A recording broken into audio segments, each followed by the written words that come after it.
Hi, எல்லோருக்கும் வணக்கம். இன்றைக்கி பார்த்தீங்கன்னா ஈஸியாக அதே சமயத்தில் ரொம்ப டேஸ்டியாக பிடிக்கொழுக்கட்டை எப்படி செய்கிறதுன்னு தான் பார்க்க போகிறோம். இது பார்த்திங்கன்னா நிறைய பேருக்கு ஹார்டாக வரும், சாஃப்டாக இருக்காது. ஸோ அதனால் ட்ரை பண்ண மாட்டாங்க. பட் இந்த மெத்தடில் செஞ்சிங்கன்னா சூப்பராக இருக்கும். டேஸ்ட்டும் அதே சமயத்தில் நல்லா சாஃப்டாகவும் இருக்கும். உங்களுக்கு பார்த்தாலே தெரியும் அதோட டெக்ஸ்சர் எப்படி இருக்குதுன்னு சொல்லிட்டு. அதுக்கு பார்த்திங்கன்னா ஃபஸ்ட்டு ஒரு 2 டம்ளர் அளவுக்கு பச்சரிசி எடுத்துக்கிறேன். இது பார்த்திங்கன்னா ஒரு 2 மணி நேரம் நல்லா ஊற வச்சுக்கோங்க. ஊறின பச்சரிசியை ஒரு மிக்ஸி ஜாரில் மாற்றி அரைச்சிக்க போகிறோம் நம்ம. இந்த கொழுக்கட்டைக்கு பார்த்திங்கன்னா இன்க்ரீடியன்ஸும் ரொம்ப கம்மியாகவே தான் நம்மளுக்கு தேவைப்படும். அதே சமயத்தில் செய்யறதும் சீக்கிரமாக செஞ்சிடலாம். அரிசி மட்டும் நீங்கள் ஒரு 2 மணிலேருந்து 3 மணி நேரம் வரைக்கும் ஊற வச்சுட்டு செஞ்சாலே போதும். இப்போ பார்த்திங்கன்னா நம்ம ஊற வச்ச அரிசியை இந்த மாதிரி மிக்ஸி ஜாரில் மாற்றி இதில் கொஞ்சமாக உப்பு, அதுக்கப்புறமா ஒரு டேபிள் ஸ்பூன் அளவுக்கு சர்க்கரை சேர்த்து நல்லா தோசை மாவு பதத்துக்கு அரைச்சிக்க போகிறோம். இப்போ இந்த உப்பும் சர்க்கரையும் எதுக்கு சேர்க்குறோன்னா மாவு ப்ளெயினாக இருக்கும். ஸோ அதனால் டேஸ்ட்டு கொடுக்கறதுக்காக உப்பும் சர்க்கரையும் ஆட் பண்ணிக்கிறோம். இது நல்லா தோசை மாவு பதத்துக்கு நம்ம அரைச்சி எடுத்துக்கலாம். இப்போ இந்த கேப்பில் இதுக்கு தேவையான பொருட்களும் நம்ம ரெடி பண்ணிக்கலாம். இது பார்த்திங்கன்னா ஒரு அரை மூடி அளவுக்கு தேங்காவை கட் பண்ணிக்கலாம். இந்த மாதிரி பொடி பொடியாக கட் பண்ணி வச்சுக்கோங்க. அப்போ தான் நம்ம சாப்பிடும் போது இது வாயில் கடிப்படும். அப்போ டேஸ்ட்டு பார்த்திங்கன்னா சூப்பராக இருக்கும். இப்போ இதை கட் பண்ணி தனியாக நம்ம வச்சுக்கலாம். நீங்கள் இதை அப்படியும் ஆட் பண்ணலாம், இல்லை வறுத்துட்டும் ஆட் பண்ணலாம். நாங்கள் இதில் அப்படியே தான் ஆட் பண்ண போகிறோம். பார்த்திங்கன்னா இந்த மாதிரி பல்லாக நறுக்கி வச்சுக்கணும். இந்த கொழுக்கட்டைக்கு டேஸ்ட்டு கொடுக்குறதே இந்த தேங்காய் தான். ஸோ இது சேர்க்கும் போது நல்ல ஒரு டேஸ்ட் உங்களுக்கு கொடுக்கும். இப்போது தேங்காவை நறுக்கி வச்சாச்சு. இப்போ இதுக்கு தேவையான வெல்லம் எடுத்துக்கலாம். இப்போ 2 டம்ளர் அரிசிக்கு 2 டம்ளர் வெல்லம் எடுத்துக்கிறோம். அப்போ தான் கரெக்டாக இருக்கும். நீங்கள் எத்தனை டம்ளர் அரிசி எடுக்கிறீங்களோ அதுக்கு ஈக்குவலாக வெல்லம் எடுத்துக்கோங்க. இப்போ பார்த்திங்கன்னா இது ஒரு பவுலில் மாற்றிட்டு 1 டம்ளர் அளவுக்கு தண்ணி ஊற்றிட்டு நல்லா கரைச்சிக்கோங்க. இதில் பார்த்திங்கன்னா ரொம்ப தண்ணி சேர்க்க தேவையில்ல. அதே சமயத்தில் நம்மளுக்கு பாகுபதமும் வரணும்னு அவசியம் கிடையாது. ஜஸ்ட்டு நல்லா கரைச்சிட்டு வடிகட்டி நம்ம சேர்த்துக்க போகிறோம். ஸோ அதனால் வெல்லம் கரையிற அளவுக்கு தண்ணி சேர்த்தாலே போதும். இதில் 1 டம்ளர் அளவுக்கு தண்ணி ஊற்றிட்டு இப்போ ஸ்டவ்வில் வச்சிடலாம். ஸ்டவ் ஆன் பண்ணிவிட்டு வெல்லம் கரையிற வரைக்கும் நம்ம வெயிட் பண்ணலாம். வெல்லம் பார்த்திங்கன்னா சுத்தமாக இருந்தால் அப்படியே நீங்கள் யூஸ் பண்ணலாம். பட் ஆனால் மோஸ்ட்லி வெல்லத்தில் நிறைய மண், கல் அந்த மாதிரி இருக்கும் இல்லையா. ஸோ அதனால தான் இந்த மாதிரி கரைச்சிட்டு வடிகட்டி சேர்த்துக்க போகிறோம்.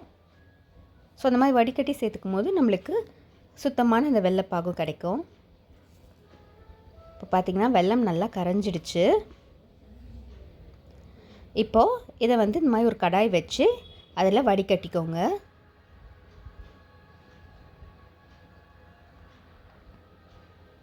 நீங்கள் எதில் மாவு கிண்ட போகிறீங்களோ அதில் இந்த மாதிரி வடிகட்டிக்கோங்க ஃபஸ்ட்டு வெல்லத்தை. இப்போது வெல்லத்தை எல்லாத்தையும் வடிகட்டியாச்சு.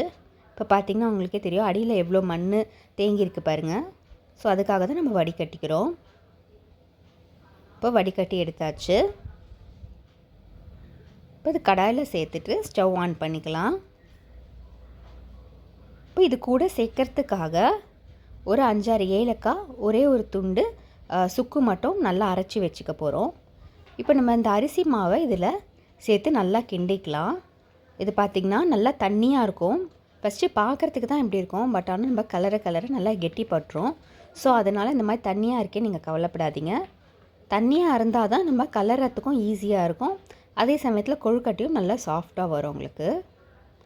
இது பார்த்திங்கன்னா மீடியம் ஃப்ளேமில் வச்சு இந்த மாதிரி கலரிக்கோங்க. இப்போ நம்ம நறுக்கி வச்சுருக்க தேங்காயையும் இதில் சேர்த்துக்கலாம். சேர்த்துட்டு நல்லா கலந்துக்கோங்க. இது பார்த்திங்கன்னா இந்த மாவு ஊற்றிட்டு கைவிடாமல் கலரணும். இப்போ நம்ம அரைச்சி வச்சுருக்க சுக்கு, ஏலக்காய் 2த்தையுமே சேர்த்துக்க போகிறோம். இதில் சேர்த்துட்டு இப்போ நல்லா கைவிடாமல் கலரிக்கலாம். இது பார்த்திங்கன்னா நல்லா கெட்டிப்பட்டு வந்துடும். ஒரு 5லேருந்து 10 நிமிஷம் அளவுக்கு கலந்தாலே போதும். இது எவ்வளோ தண்ணியாக இருந்தாலும் பிரச்சனை இல்லை. நீங்கள் கலரவே கெட்டியாயிடும். ஆனால் நீங்கள் கொஞ்சம் கைவிடாமல் கலரிட்டே இருக்கணும். கட்டி பட்டுருச்சுன்னா கொஞ்சம் கஷ்டமாக இருக்கும் உங்களுக்கு கொழுக்கட்டை பிடிக்கும் போது. ஸோ அதனால் இந்த மாதிரி கலந்து விட்டுட்டே இருங்க. இது கொஞ்சம் கொஞ்சமாக கெட்டியாக ஆரம்பிக்கும். இப்போ இது ஓரளவுக்கு கெட்டியானதுக்கப்புறமா ஒரு 2 டேபிள் ஸ்பூன் அளவுக்கு நெய் சேர்த்து நல்லா கலந்துக்கோங்க. இப்போ கலந்துட்டு இந்த மாதிரி பார்த்தீங்கன்னா நல்லா வந்து கெட்டிப்பட்டுருச்சு. இப்போ இந்த அளவுக்கு நம்ம கலரிக்கணும். இப்போ பாருங்கள், நம்ம தோசை மாவு பதத்துக்கு ஊற்றணும். இப்போ எவ்வளோ திரண்டு நல்லா மாவு பதத்துக்கு வந்துடுச்சு பாருங்கள். கையில் இந்த மாதிரி தொட்டிங்கன்னா ஒட்டாமல் வரணும், அந்த அளவுக்கு கலந்துடணும். இந்த மாதிரி கலந்ததுக்கு அப்புறமா ஸ்டவ் ஆஃப் பண்ணிவிட்டு இதை நல்லா ஆற வச்சுக்க போகிறோம். ஏன்னா சூடோடு பிடிக்க முடியாது இல்லையா, ஸோ அதனால் ஒரு 1/2 அன் ஹவர் அப்படியே விட்டுடுங்க.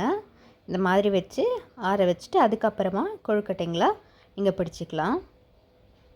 இப்போ பார்த்திங்கன்னா இது நல்லா ஆறிடுச்சு. ஒரு கிண்ணத்தில் கொஞ்சமாக இந்த மாதிரி நெய் எடுத்துக்கோங்க. அதை தொட்டுட்டு இந்த மாவையும் கொஞ்சம் கொஞ்சமாக உருண்டைங்களாக எடுத்து கொழுக்கட்டை மாதிரி பிடிச்சிக்கோங்க. உங்களுக்கு எந்த ஷேப்பில் வேணுமோ பிடிச்சிக்கலாம், எந்த சைஸில் வேணும்னாலும் பிடிச்சிக்கலாம். நம்ம இந்த மாவை கலர்னதுலேயே நல்லா வெந்துட்டுருக்கோம். ஸோ அதனால் நீங்கள் இந்த மாதிரி கொழுக்கட்டை செஞ்சு ஒரு 5லேருந்து 10 நிமிஷம் வேக வச்சு எடுத்தாலே போதும். நல்லா சாஃப்டான கொழுக்கட்டை ரெடி ஆகிடும். இப்போ பார்த்திங்கன்னா இந்த மாதிரி பிடிச்சி வச்சிடலாம். செய்கிறதும் உங்களுக்கு ரொம்பவே ஈஸி, லேட் ஆகாது. இப்போ நல்லா கலந்துட்டதுனால மாவும் உங்களுக்கு நல்லா ஸ்மூத்தாக இருக்கும். சப்போஸ் நடுவில் எதனா கெட்டிப்பட்டிருந்ததுன்னா இந்த மாதிரி நீங்கள் கொழுக்கட்டை பிடிக்கும் போது கையிலே நல்லா மசிச்சு விட்டுக்கோங்க. இப்போ பார்த்திங்கன்னா நம்ம கொழுக்கட்டைலாம் ரெடி பண்ணி வச்சாச்சு. இப்போ ஒரு குக்கரில் தண்ணி வச்சு நீங்கள் இட்லி தட்டிலே வேக வச்சு எடுத்துக்கலாம். ஒரு 10 நிமிஷம் அளவுக்கு வேக வச்சாலே போதும். இட்லி தட்டுங்களில் இந்த மாதிரி கொஞ்சம் நெய் தடவிடுங்க, ஒட்டாமல் வரும். நல்லா நெய் தடவிட்டு அதுக்கப்புறமா நம்ம செஞ்சு வச்சுருக்க கொழுக்கட்டையை அப்படியே வச்சு அடுக்கிக்கலாம். நீங்கள் வந்து ஒன்று மேலே ஒன்று கூட வைக்கலாம், இது வந்து ஒட்டவே ஒட்டாது. ஸோ அதனால் ஒரு தட்டில் நீங்கள் ஒரு 10 கொழுக்கட்டை கூட அடுக்கிக்கலாம். இந்த மாதிரி ஒரு தட்டிலையும் நீங்கள் செஞ்சு வச்சுருக்க கொழுக்கட்டையை அடுக்கி வச்சுட்டு ஒரு 10 நிமிஷம் வேக வச்சு எடுத்துக்கலாம். இப்போ பார்த்திங்கன்னா ஒரு 10 நிமிஷத்தில் நம்மளுக்கு ரெடி ஆகிடும். ஏன்னா மாவு ஆல்ரெடி வெந்துட்டதுனால ரொம்ப நேரம் வைக்கணும்னு அவசியம் கிடையாது. நம்ம செஞ்சு வச்சுருக்க கொழுக்கட்டையை எல்லாத்தையுமே வந்து ஒரே இட்லியே வேக வச்சுக்கலாம். இப்போ பார்த்திங்கன்னா இன்னொரு தட்டில் மீதி இருக்க கொழுக்கட்டையை வச்சுட்டு நம்ம குக்கர் உள்ள வச்சுக்க போகிறோம். நீங்கள் வைக்கும் போது பார்த்திங்கன்னா தண்ணி நல்லா கொதிச்சிருக்கணும், அப்போ தான் வந்து உங்களுக்கு சீக்கிரமாக வெந்துடும். இப்போ பார்த்திங்கன்னா தண்ணி நல்லா கொதி வந்துருச்சு. இப்போ நம்ம இந்த கொழுக்கட்டையை எடுத்து வச்சிடலாம் அது உள்ள. இப்போ பார்க்கவே எவ்வளோ சூப்பராக இருக்குது பாருங்கள். நீங்கள் வெந்து வரும்போது தனித்தனியாக அழகாக ஒட்டாமல் வந்துடும். இப்போ பார்த்திங்கன்னா ஒரு 10 நிமிஷம் ஆயிடுச்சு. குக்கர் ஓப்பன் பண்ணி பார்க்கலாம். இப்போ பாருங்கள், கொழுக்கட்டை சூப்பராக வெந்து வந்திருக்கு. நல்லா சாஃப்டாக இருக்குது. திறந்த உடனே அவ்வளோ வாசனையாக இருந்தது. உங்கள் எடுக்கிறதுக்கும் நல்லா ஈஸியாக வரும், ஒட்டாமல் தனித்தனியாக அழகாக வந்துடும். இப்போ பாருங்கள், ஒட்டாமல் எவ்வளோ அழகாக எடுக்க வருதுன்னு சொல்லிட்டு. இப்போ இதை எடுத்து ஒரு தட்டில் வச்சுக்கோங்க. நீங்கள் ஒரே சமயத்தில் இந்த மாதிரி நிறைய கொழுக்கட்டை கூட செஞ்சிடலாம். டக்குன்னு யாருனா கெஸ்ட்டு வராங்க, உங்களுக்கு எதாவது ஸ்நாக்ஸ் பண்ணி தரணுன்னா கூட இந்த மாதிரி பண்ணி கொடுங்க. இல்லை ஸ்கூல்லேருந்து குழந்தைங்க வராங்கன்னா கூட இது மாதிரி ஸ்நாக்ஸ் செஞ்சு கொடுங்க. நல்லா ஹெல்த்தியாகவும் இருக்கும், அதே சமயத்தில் விரும்பியும் சாப்பிடுவாங்க. பாருங்கள், நம்ம 2 டம்ளர் அரிசி தான் போட்டோம், எவ்வளோ கொழுக்கட்டை வந்திருக்கு பாருங்கள். உங்களுக்கு செய்கிறது ரொம்பவே சிம்பிள் அண்ட் ஈஸி கூட. கண்டிப்பாக நீங்கள் வீட்டில் இதை ட்ரை பண்ணி பாருங்கள், உங்கள் எல்லாருக்குமே பிடிக்கும். இப்போ பாருங்கள் அதோடய டெக்ஸ்சர் எவ்வளோ சூப்பராக வந்திருக்குன்ட்டு, எவ்வளோ ஈஸியாக போட முடியுதுன்னு உங்களுக்கு பார்த்தாலே தெரியும். நல்லா சாஃப்டாக வந்திருக்கு வெந்து. இந்த வீடியோ பிடிச்சிருக்கோன்னு நினைக்கிறேன். நீங்களும் வீட்டில் எல்லோரும் ட்ரை பண்ணி பார்த்துட்டு எப்படி இருக்குன்னு சொல்லுங்கள். உங்களுக்கு இந்த வீடியோ பிடிச்சிருந்ததுன்னா ப்ளீஸ் லைக் பண்ணுங்கள், ஷேர் பண்ணுங்கள், கமெண்ட் பண்ணுங்கள், சப்ஸ்கிரைப் பண்ணுங்கள். தேங்க்யூ.